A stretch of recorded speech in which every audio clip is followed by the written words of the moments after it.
अध्याय 46 भारतीय गणतंत्र का संविधान। भारत के नए संविधान को संविधान सभा द्वारा 26 नवंबर 1949 को अंतिम रूप दे दिया गया और 26 जनवरी 1950 को वो कार्यान्वित कर दिया गया। भारतीय संविधान एक बहुत लंबा और विस्तृत दस्तावेज है। आरंभ में इसमें 395 धाराएं थीं, जिनको 22 भागों और 10 सूचियों में क्रमबद्ध किया गया था। तब से अब तक इसमें बहुत से संशोधन हुए हैं और इसकी कुछ व्यवस्थाएं परिवर्तित कर दी गई हैं।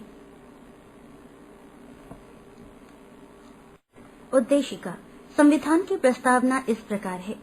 हम भारत के लोग भारत को एक संपूर्ण प्रभुत्व संपन्न समाजवादी लोकतंत्रात्मक पंथ निरपेक्ष गणराज्य बनाने के लिए तथा उसके समस्त नागरिकों को सामाजिक, आर्थिक और राजनीतिक न्याय, विचार, अभिव्यक्ति, विश्वास, धर्म और उपासना की स्वतंत्रता, प्रतिष्ठा और अवसर की समानता प्राप्त कराने के लिए तथा उन सब में व्यक्ति की गरिमा, राष्ट्र की एकता और अखंडता सुनिश्चित करने वाली बंधुता बढ़ाने के लिए दृढ़ संकल्प होकर अपनी इस संविधान सभा में आज 26 नवंबर 1949 ईस्वी को इस संविधान को अंगीकृत, अधिनियमित और आत्मार्पित करते हैं। इस प्रकार भारत की प्रभुसत्ता लोगों में संप्राप्त है। जनतंत्र के 4 मूल तत्व न्याय, स्वतंत्रता, बराबरी और भ्रातृत्व संविधान के मुख्य उद्देश्य हैं। मूल अधिकार और राज्य की नीति के निदेशक तत्वों पर अध्यायों में इन आधारभूत सिद्धांतों को व्यवहार में लाने के लिए विस्तृत प्रावधान दिए गए हैं। मूल अधिकार वे अधिकार जो संविधान नागरिकों को प्रत्याभूत करता है, उन्हें प्रायः प्राकृतिक अधिकार अथवा मूल अधिकार की संज्ञा दी जाती है। मूल अधिकारों का उद्देश्य सरकार अथवा मंडलों को मनमानी करने से रोकना है और व्यक्ति को अपने आप को विकसित करने का अवसर देना है। ये अधिकार न्यायालयों द्वारा बाध्य किए जा सकते हैं और कोई भी नागरिक सर्वोच्च न्यायालय में ऐसा करने के लिए जा सकता है। सर्वोच्च न्यायालय उन सभी कानूनों को जो इन अधिकारों का उल्लंघन करते हैं अथवा अपमानित करते हैं, उन्हें अवैध घोषित कर सकता है। परंतु मूल अधिकार पूर्णतया असीमित नहीं है। सरकार को आवश्यकता पड़ने पर उन्हें सीमित करने का अधिकार है। संविधान के 42वें संशोधन विधेयक ने संसद द्वारा इन मूल अधिकारों को सीमित करने का अधिकार स्वीकार कर लिया है। संविधान के दूसरे भाग में मूल अधिकारों को मुख्य रूप से 7 वर्गों में बांटा है। 1. समता का अधिकार, जिसमें कानून के सन्मुख विशेषता, धर्म, मूल, वंश, जाति, लिंग अथवा जन्मस्थान के आधार पर विभेद का निषेध है और राज्याधीन सेवा के लिए न कोई अपात्रता होगी न विभेद किया जाएगा। पृष्ठ 435। दूसरा है वाक अभिव्यक्ति, सम्मेलन, संस्था अथवा संघ, संचरण, निवास, संपत्ति के अर्जन, धारण अथवा व्ययन का, उपजीविका इत्यादि का अधिकार होगा। परंतु देश की सुरक्षा, विदेशों से मित्रता के संबंध, सार्वजनिक व्यवस्था तथा सदाचार के हितों में इन मूल अधिकारों पर बंधन लगाने का सरकार को अधिकार होगा। 3. शोषण के विरुद्ध अधिकार, जिससे प्रत्येक प्रकार का विवश करके लिया गया श्रम, बच्चों से कारखानों में काम और मानव का बेचना इत्यादि निषिद्ध है।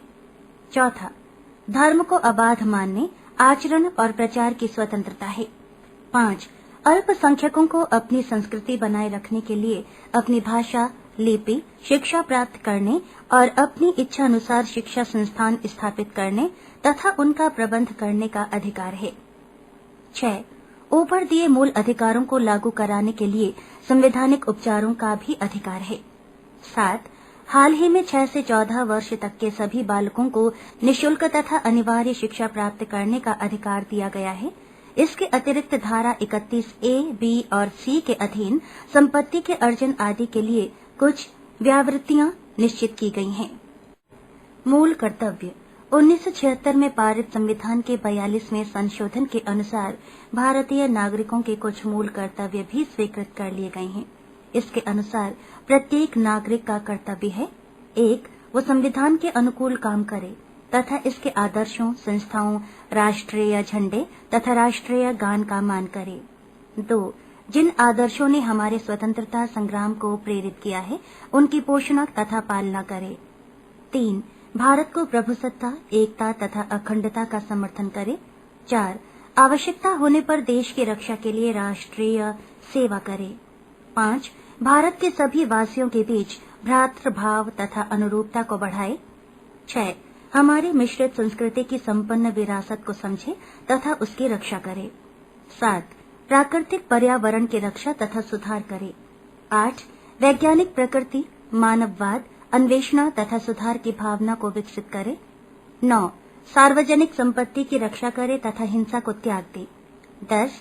सभी व्यक्तिगत तथा सामूहिक क्षेत्रों में वरिष्ठता प्राप्त करने का प्रयत्न करे। राज्य नीति के निदेशक तत्व।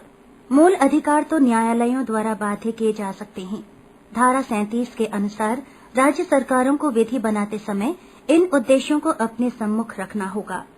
भारत का संविधान ये घोषणा करता है कि भारत लोकतंत्रात्मक गणराज्य है, परंतु केवल राजनीतिक लोकतंत्र ही पर्याप्त नहीं।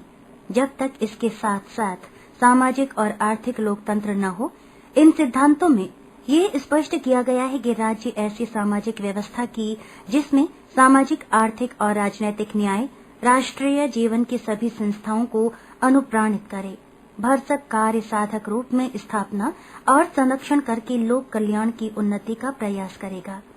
इन सिद्धांतों में आगे लिखा है कि राज्य को अपनी नीति का इस प्रकार संचालन करना चाहिए ताकि प्रत्येक नर नारी को समान रूप से जीविका के पर्याप्त साधन प्राप्त करने का अधिकार हो, समान कार्य के लिए वेतन भी समान हो, अपनी आर्थिक शक्ति की सीमा में प्रयत्न करते हुए लोगों को काम दिलाने का प्रयत्न करे तथा शिक्षा, बेकारी, बुढ़ापा और अंगहीन इत्यादि की अवस्थाओं में उन्हें सार्वजनिक सहायता पाने का अधिकार हो इत्यादि। राज्य श्रमिकों के लिए काम करने की शर्तें मानवोचित बनाएं, उनका जीवन स्तर शिष्ट बनाएं और वे अवकाश का संपूर्ण उपयोग कर सकें तथा सामाजिक और सांस्कृतिक सुअवसर प्राप्त हों, ऐसा प्रयास करना होगा। आर्थिक क्षेत्र में राज्य को अपनी नीति को ऐसा बनाना होगा कि समुदाय की भौतिक संपत्ति का स्वामित्व और नियंत्रण ऐसा हो कि वो सामूहिक हित में हो तथा धन और उत्पादन के साधनों का सर्वसाधारण के लिए अहितकारी केंद्रण न हो। कुछ सिद्धांतों का उद्देश्य गांधी जी ने स्वप्नों को साकार करना है। उदाहरण के रूप में ग्राम पंचायतों का संगठन करना, कुटीर उद्योगों का विकास, नशाबंदी लाना, अनुसूचित और आदिम जातियों के लिए शिक्षा और सामाजिक उन्नति के प्रबंध करना इत्यादि। पृष्ठ 436। इसी प्रकार राज्य को उद्योगों के प्रबंध में श्रमिकों को भाग लेने, नागरिकों के लिए समान व्यवहार संहिता, 14 वर्ष तक के बालकों के लिए निःशुल्क अनिवार्य शिक्षा का प्रबंध, कार्यपालिका और न्यायपालिका का पृथकीकरण, अंतर्राष्ट्रीय शांति और सुरक्षा की उन्नति का, राष्ट्रों के बीच सम्मानपूर्ण संबंधों को बनाए रखने का, अंतर्राष्ट्रीय विधि और संधि बंधनों के प्रति आदर बढ़ाने का तथा विवादों को मध्यस्थता द्वारा निपटाने के लिए प्रोत्साहन देने का प्रयास भी करना होगा। संघीय कार्यपालिका। संघीय कार्यपालिका में राष्ट्रपति, उपराष्ट्रपति और मंत्री परिषद, जिसमें प्रधानमंत्री मुख्य होगा, उसका प्रावधान है।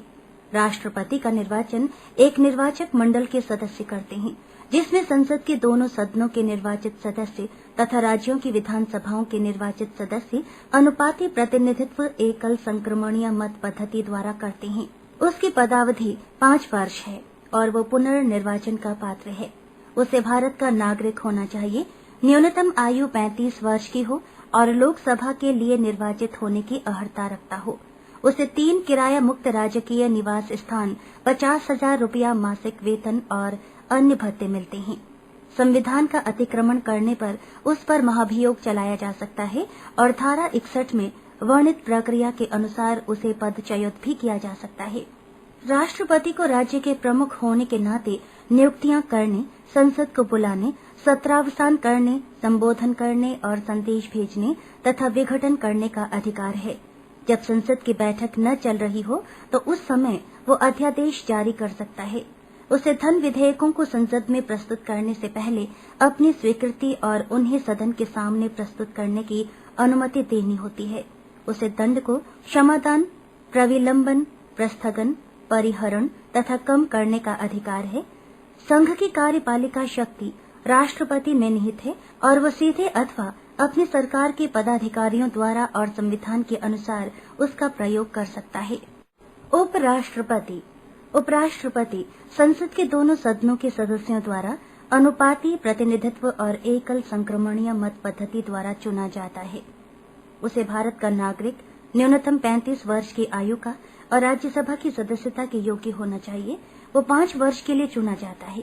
वो पदेन राज्यसभा का सभापति है और वो राष्ट्रपति की अनुपस्थिति में जो बीमारी, अनुपस्थिति अथवा किसी अन्य कारण से हो अथवा नए राष्ट्रपति के चुनाव तक राष्ट्रपति का कार्य तथा उसके कृत्यों का निर्वहन करता है।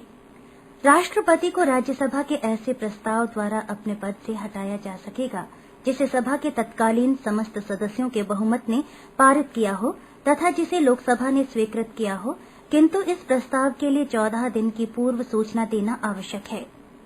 मंत्रिपरिषद राष्ट्रपति को अपने कार्य के संपादन करने में सहायता तथा मंत्रणा के लिए एक मंत्रिपरिषद होती है जिसका प्रधान प्रधानमंत्री होता है और राष्ट्रपति उसकी मंत्रणा के अनुसार कार्य करता है।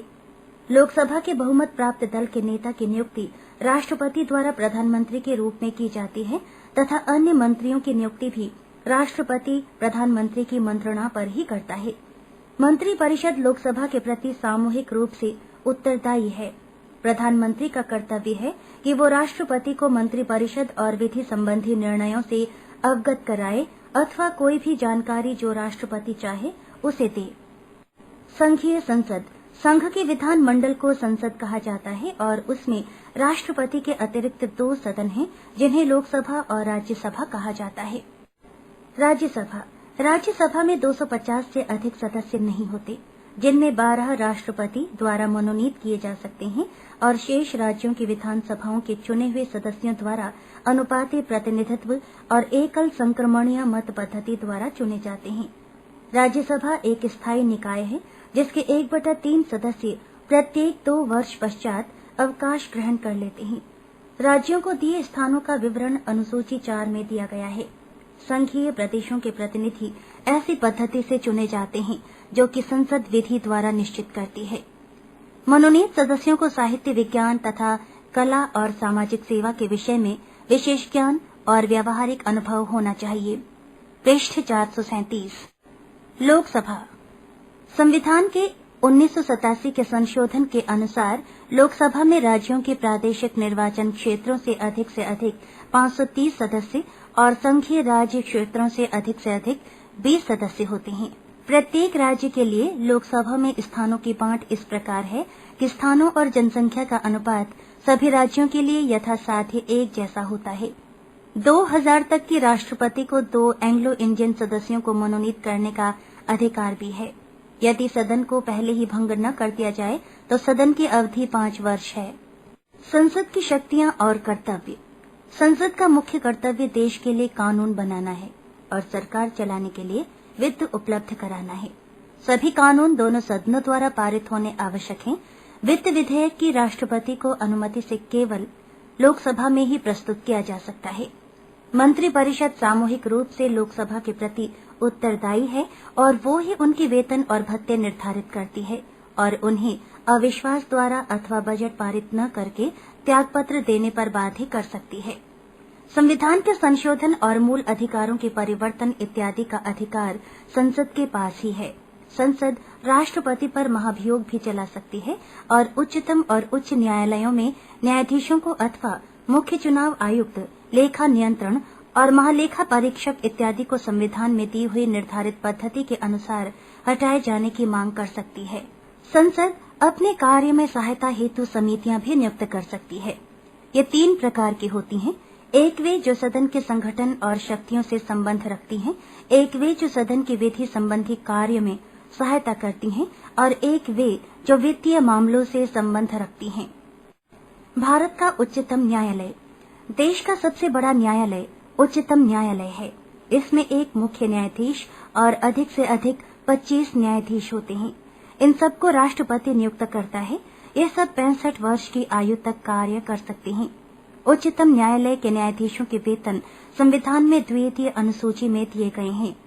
न्यायाधीशों की अर्हता में किसी उच्च न्यायालय में कम से कम 10 वर्ष तक की अधिवक्ता होना, किसी उच्च न्यायालय का 5 वर्ष तक न्यायाधीश होना अथवा एक पारंगत विधिवेत्ता होना आवश्यक है। इन न्यायाधीशों को हटाने के लिए उनके प्रति कदाचार का दोष सिद्ध करना होता है और उन्हें हटाने के हेतु संसद के दोनों सदनों में एक प्रस्ताव प्रत्येक सदन की सदस्य संख्या के बहुमत द्वारा तथा उपस्थित और मतदान में भाग लेने वाले सदस्यों के 2/3 बहुमत द्वारा पारित कर राष्ट्रपति को भेजना होगा और तब राष्ट्रपति के आदेश द्वारा न्यायाधीश को पदच्युत किया जा सकता है। उच्चतम न्यायालय के पास प्रारंभिक और अपीलीय क्षेत्राधिकार हैं। संघ और एक राज्य अथवा एक से अधिक के बीच विवादों में अथवा 2 अथवा अधिक राज्यों के आपसी विवादों में उच्चतम न्यायालय का एकांतिक अधिकार है। इसी प्रकार मूल अधिकारों के मामलों अथवा उनके लागू करने में भी उसे विस्तृत प्रारंभिक क्षेत्राधिकार प्राप्त हैं। जहां संवैधानिक विधि की व्याख्या का प्रश्न हो, वहां भी अंतिम अपील इसी न्यायालय में होगी। सिविल मामलों में जहां उच्च न्यायालय ये समझता है कि उक्त मामले में विधि को व्यापक महत्व का प्रश्न है अथवा उच्चतम न्यायालय द्वारा उसका विनिश्चय करना आवश्यक है, अपील उच्चतम न्यायालय में होगी। फौजदारी मामले में यदि उच्च न्यायालय ने अपील में किसी अभियुक्त के विमुक्ति के आदेश को उलटकर मृत्यु दंड दिया हो अथवा उच्च न्यायालय ने अपने अधीन किसी न्यायालय से मामला स्वयं अपने पास मंगवा लिया हो और फिर उसमें मृत्यु दंड दे दिया हो अथवा उच्च न्यायालय ये प्रमाणित करता है कि मामला उच्चतम न्यायालय में जाने योग्य है, तो भी उच्चतम न्यायालय अंतिम निर्णय देगा। राज्यों की सरकार प्रणाली संघीय प्रणाली बहुत मिलती जुलती है। राज्यपाल की सहायता के लिए मुख्यमंत्री के अधीन एक मंत्री परिषद होती है। राज्यपाल को राष्ट्रपति नियुक्त करते हैं और उसकी कार्य अवधि 5 वर्ष होती है और वो राष्ट्रपति के प्रसाद पर्यंत ही अपने पद पर बना रहेगा। पृष्ठ 438। संविधान में दिए गए उन मामलों को छोड़कर जहां गवर्नर को अपने विवेक से कार्य करना होता है, शेष में वो मुख्यमंत्री की मंत्रणा के अनुसार ही कार्य करता है। मुख्यमंत्री और उसकी मंत्री परिषद सामूहिक रूप से विधानसभा के प्रति उत्तरदायी हैं। यदि किसी कारण से संवैधानिक तंत्र विफल हो जाए तो राज्यपाल राष्ट्रपति के नाम पर राज्य का प्रशासन अपने हाथों में ले सकता है। प्रत्येक राज्य में एक विधानमंडल होता है जिसमें राज्यपाल तथा 1 अथवा 2 सदन होते हैं। उन्हें विधानसभा और विधान परिषद की संज्ञा दी जाती है। संसद को ये अधिकार है कि वो कानून द्वारा विद्यमान विधान परिषद को हटा दे अथवा जहां नहीं है वहां स्थापित कर दे। यदि उस राज्य की विधानसभा एक प्रस्ताव पारित करके ऐसा अनुरोध करती है, विधान परिषद के सदस्यों की संख्या उस राज्य की विधानसभा के सदस्यों की संख्या से 1/3 से अधिक और 40 से कम नहीं हो सकती। विधानसभा में न्यूनतम 60 और अधिकतम 500 सदस्य हो सकते हैं, जिन्हें सीधे चुनाव द्वारा प्रादेशिक चुनाव क्षेत्रों से चुना जाता है। राज्य विधान मंडल को संविधान की 7वीं अनुसूची की दूसरी सूची में दी गई 66 मदों पर कानून बनाने का अधिकार है। इसके अतिरिक्त समवर्ती सूची में दी गई मदों पर उसे केंद्र के साथ साथ कानून बनाने का भी अधिकार है। सभी धन विधेयक विधानसभा से ही आरंभ होते हैं। नए संविधान पर विचार। 1. प्रायः ये कहा गया है कि भारतीय संविधान इंग्लैंड, संयुक्त राज्य अमेरिका, कनाडा, आयरलैंड इत्यादि देशों की राजनीतिक पद्धतियों का सम्मिश्रण है। इसके अतिरिक्त 1935 के भारत सरकार अधिनियम का बहुत सा भाग इसमें सम्मिलित किया गया है। कुछ लोगों ने तो संविधान बनाने वालों को साहित्य की चोरी का दोषी ठहराया है। इसमें कोई संदेह नहीं कि संविधान बनाने वालों ने संसार के भिन्न भिन्न संविधानों से खुले दिल से भिन्न भिन्न तत्व उधार लिए हैं, परंतु उनका उद्देश्य शुद्ध भारतीय संविधान बनाने का नहीं था। वहाँ इच्छा ये थी कि अपनी आवश्यकताओं के लिए एक अच्छा संविधान बनाया जाए और संविधान बनाने वाले उसमें बहुत सीमा तक सफल हुए हैं। 2. यद्यपि भारतीय संविधान संघीय है, परंतु संविधान शब्द एकत्व का प्रयोग किया गया है। ऐसा करने का उद्देश्य फेडरल से कुछ अधिक शक्तिमय शब्द का प्रयोग करना है। डॉक्टर अंबेडकर ने ये स्पष्ट कर दिया था कि भारतीय संविधान संघीय है, परंतु ये संघ भिन्न भिन्न राज्यों के आपस में संधि करने से अस्तित्व में नहीं आया और इसलिए किसी राज्य को अलग होने का अधिकार नहीं है। 3. ये भी कहा गया है कि संविधान में दिए गए मूल अधिकार केवल छाया मात्र हैं, वास्तविक नहीं। संसद को संविधान संशोधनों द्वारा मूल अधिकारों को बदलने का भी अधिकार है और उसमें उच्चतम न्यायालय कुछ नहीं कर सकता। 1976 के संवैधानिक संशोधन द्वारा उच्चतम न्यायालय को मूल अधिकारों के संशोधन में हस्तक्षेप करने का अधिकार नहीं रहा है। इस विषय में अमेरिका के राष्ट्रपति रूजवेल्ट के ये ऐतिहासिक शब्द स्मरणीय हैं। न्यायालय ने अपने आप को अनुचित रूप से कांग्रेस के तीसरे सदन के एक विधानमंडल के रूप में बदल लिया है, जो कि संविधान बनाने वालों की इच्छा नहीं थी। इसलिए हम एक ऐसे स्थान पर पहुंच गए हैं जहां हमें राष्ट्र के रूप में ऐसा करना चाहिए कि संविधान न्यायालय से बच जाए। हम ऐसा उच्च न्यायालय चाहते हैं जो संविधान के अधीन न्याय करे, न कि संविधान से ऊपर। 4. आलोचकों का ये भी कहना है कि राज्य नीति के निदेशक सिद्धांत केवल पवित्र लोकोक्तियां ही हैं, क्योंकि ये न्यायालयों द्वारा लागू नहीं किए जा सकते। डॉक्टर अंबेडकर ने इन्हें गवर्नर जनरल को अंग्रेजी सरकार द्वारा भेजे गए अनुदेश के उपकरण बतलाया है और ये भी कहा कि कोई सरकार इनकी अवहेलना नहीं कर सकती। ये भी कहा गया है कि आज मूल अधिकार निरर्थक हैं, क्योंकि करोड़ों लोगों के पास उन्हें भोगने के आर्थिक साधन नहीं है और निदेशक सिद्धांतों का तात्पर्य उस विषमता को समाप्त करना है। इसलिए निदेशक सिद्धांतों और मूल अधिकारों के